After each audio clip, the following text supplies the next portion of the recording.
Hey guys, what's up? So once again, it is MP4Podcast.com bringing you some of the greatest video game news that you guys need to know about today.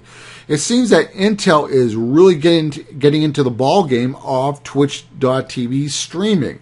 And one of the problems with PC gaming is that when you want to stream to Twitch.tv is that you need to run other software in the background, and there are other options to go with, but what most people do will just use some software, and that software will take a hit on your gaming experience. So even if you do have a nice rig that can get 60 frames per second on ultra settings, when you start using Twitch and start streaming, you may drop 20 frames, 30 frames, whatever the case may be.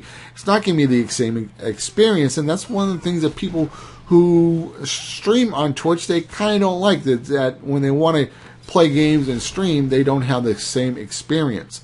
That's because Fraps or all these other programs, Bandicam, DxTory, PlayClaw or XSplit, whatever, they take a hit. Okay, they have to do all the encoding, the uploading, and all this other stuff. It's a hit on your system. So what Intel wants to do is put an encoding chip, I believe, on the Intel processor itself. This will take away a lot of the work that the main CPU just has to run the game. Now, I know there are other workarounds for PC gamers who want to do Twitch or capture gameplay, and one of the solutions to that is that AVR Media. I actually have the USB version, but they do have a PCI one, and basically what it does is it does all the encoding. It's a PCI card, so if you want to stream to Twitch or do Let's Plays or so on, I believe it may take about 5% hit on your system, you know, how much CPU power you're using, and it compresses the files as well, because if you use Fraps, you're going to be using lots and lots of hard drive space. So you need to get your Let's Plays or whatever re-encoded fast, so you use that hard drive again. I think it was a Nerd or whatever, I can't remember the YouTuber's name, but he's a UK guy. He was doing like Euro Truck Driver or whatever, 2013 or was it 2000. And I think he had like a terabyte left, and he was going to record for like like an hour or so. And he says, "I just hope my hard drive doesn't run out." That's how much Fraps takes up. Fraps is huge, and that's one of the problems. And there's other solutions, is like using Bandicam, and then Bandicam, the encoding, some people say it's not as good, as it's a little blurry and so on. We use the compression version. So this is actually really, really cool that Intel knows that PC gaming is really big. And one of the reasons because PC gaming got so big is because we've been on these old consoles for so long and people want something new. And, you know, the whole thing about the indie games, you know, they're not controlled by big corporations, say, hey, you know, you need to keep on putting out this sequel and so on. People can just make a game that they want. And that's the beauty of the PC. Now, the downside of the PC, if you haven't gone into PC gaming, is you should know how to install Windows. You should know how to install a video card or install RAM and so on. It's not saying you have to be a computer genius or anything like that. But if you are going to get into PC gaming, just learn the basics. When I got my own desktop, my first one, I said, all right, you know what I'm going to do? I'm going to take this sucker apart and I'm going to put it all back together.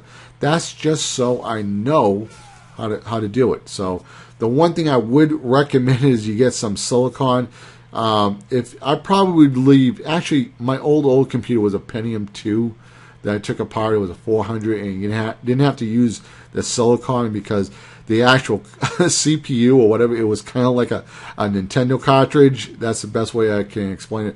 But the new chips, if you do take the heatsink off the CPU, make sure you order some silicon. You wipe it off. You just want to put it right on that little silver square, and then you put the heatsink on, and you'll be all good.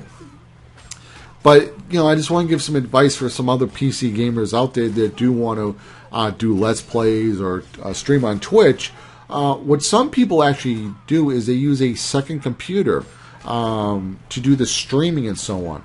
So if you have a desktop, a gaming PC, and it's HDMI, you can get an Elgato, a Live Gamer Portable, HD PVR2, and you just stick the HDMI in there, and then the HDMI, the other HDMI goes back to your monitor, and then the USB it out to another computer.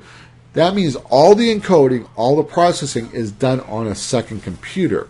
Okay, the capture device is just doing the capturing and so on.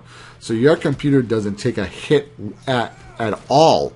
Even if you do get the AVR media capture device that goes PCI, goes into the PCI slot, that still will take somewhat of a hit because it still has to run its software. But it's nothing like running software-based encoding and so on.